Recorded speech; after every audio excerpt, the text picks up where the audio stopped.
today's case study, we are going to see the solar power. Okay? The same thing. Okay. Actually, solar வந்து எப்படி work ஆகுது? How the solar works? Solar radiation. Yeah. Sun provide the radiation, and then it was absorbed by the solar panel. After that,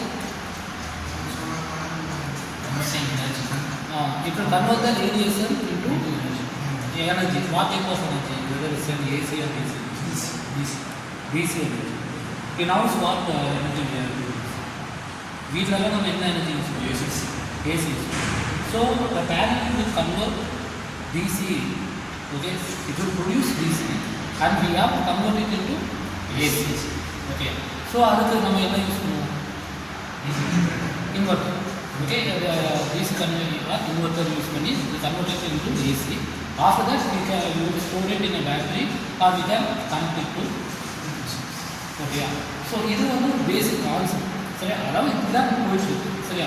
okay, இதில் there are two types. சரியா, one we call it as on grid, இன்னொன்று வந்து we call it as off grid. சரியா, okay, on grid க்கு off grid க்கு என்ன வித்தியாசம்? That's ஒரு ஐடியா. கிரிட்னு ஃபர்ஸ்ட் இதில் வந்து கிரிட் அப்படிங்கிற ஒரு வேர்டு வருது. அந்த கிரிட்னு கேள்விப்பட்டிருக்கீங்களா? நம்ம எலக்ட்ரிசிட்டின்னு சொல்கிறோம்.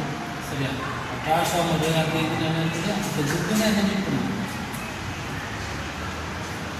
அந்த லைனிங் இருக்கு இல்லையா, டிரான்ஸ்ஃபார்மர்லேருந்து அந்த வயரிங் போகும் இல்லையா, அதுதான் கிரிட் அப்படிப்பாங்க. அதாவது வேத கலெக்ஷன்ஸ். சரியா, சிம்பிள் ஒன்றும் இல்லை. நம்ம இங்கேருந்து வந்து நம்ம என்ன பண்ணுவோம், நார்மலாக இப்போ நம்ம வீட்டுக்கு எப்படி சப்ளை வரும்? டிரான்ஸ்ஃபார்மர்லேருந்து வரும். அதாவது government will generate electricity first. சரியா, அவங்க வந்து பை மீன்ஸ் ஆஃப் டிரான்ஸ்ஃபார்மர் அதை வந்து பிரித்து நம்மளுக்கு சென்ட் பண்ணுவாங்க வீட்டுக்கு வரும். நம்ம வீட்டுக்கு வரதான் நம்ம வந்து எவ்வளோ யூஸ் பண்ணுறோங்கிறத எப்படி நம்ம கண்டுபிடிப்போம்? மீட்டர் மீட்டர்னால் அது நம்மளுக்கு எவ்வளோ தெரியும். சரியா, எவ்வளோ ஓடிட்டு எவ்வளோ யூனிட் வந்து நம்ம யூஸ் பண்ணோம் தெரியும். அதுக்கேற்ற மாதிரி நம்ம என்ன பண்ணுவோம்? We will pay for the government. சரியா, இது வந்து நார்மலாக வீட்டில் நடக்குது. சரியா, சோலாரில் வந்து ஆஃப் கிரிட் அப்படிங்கும்போது என்ன, நம்ம வீட்டில் வந்து we don't have any external source for electricity. ஏன்னா கவர்மெண்ட்லேருந்து கரண்ட் வரும் இல்லையா, அதை நம்ம போட்டே இருக்கணும். ஃபுல்லாகவே எதாக இருக்கும்? சோலார் மட்டும்தான் இருக்கும். சரியா, இப்போ ஃபார் எக்ஸாம்பிள் நம்மளுக்கு ஒரு குறிப்பிட்ட யூனிட் கரண்ட் வேணும் ஒரு நாளுக்கு. சரியா, அந்த இது ஃபுல்லாகவே யாருக்கு தயாரிப்போம்? நம்மளே தயாரிக்கிறோம் பை மீன்ஸ் ஆஃப் சோலார். அதுக்கப்புறம் எக்ஸ்ட்ரா நைட்டு வேணும்னா நம்ம ஒரு பேட்டரி வச்சு ஸ்டோர் பண்ணிவிட்டு நம்ம யூஸ் பண்ணிக்கலாம். நம்மளுக்கும் வெளியில் இருக்கிறதுக்கும் என்ன இருக்காது? கனெக்ஷன்ஸே இருக்காது. சரியா, நம்ம யூசேஜுக்கு நம்ம வந்து சோலாரை யூஸ் பண்ணி நம்ம எலக்ட்ரிசிட்டி ப்ரொடியூஸ் பண்ணிக்கலாம். சரியா, இது வந்து we call it as off. சரியா, ஸோ ஆன் கிரிட்டில் வந்து என்ன அப்படின்னா, இதே இது நம்மளே சோலாரில் நம்ம தயாரிக்கிறோம். அந்த கரண்ட்டை வந்து நம்ம யூஸ் பண்ணுவோம். ஃபார் எக்ஸாம்பிள் சரியா, இப்போ நம்மளுக்கு வந்து we need 100 யூனிட்ஸ். சரியா, ஃபார் 24 hours. நம்ம வீட்டுக்கு 100 யூனிட் 24 hours தேவைப்படுது சார்ஜ். சரியா, ஆனால் நம்ம ப்ரொடியூஸ் பண்ணுறது 200 யூனிட்ஸ் பற்றி. அப்போது நம்ம யூஸ் பண்ணுறது போக மீது எவ்வளோ? 100 யூனிட்ஸ் என்ன வருது?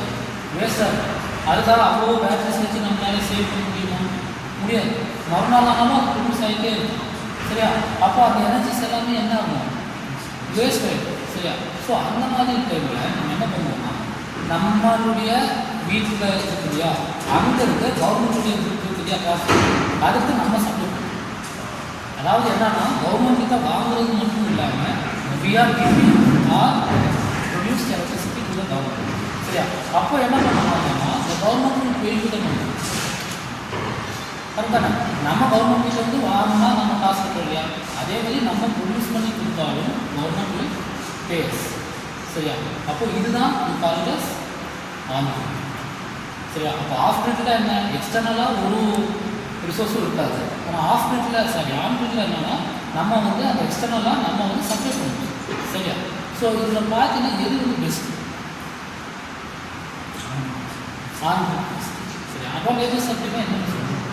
நம்மளுக்கு தேவையான கரண்ட் நம்மளுக்கு எக்ஸ்ட்ரா இன்கம் வரும். அதுக்கப்புறம் there is no wastage of electricity.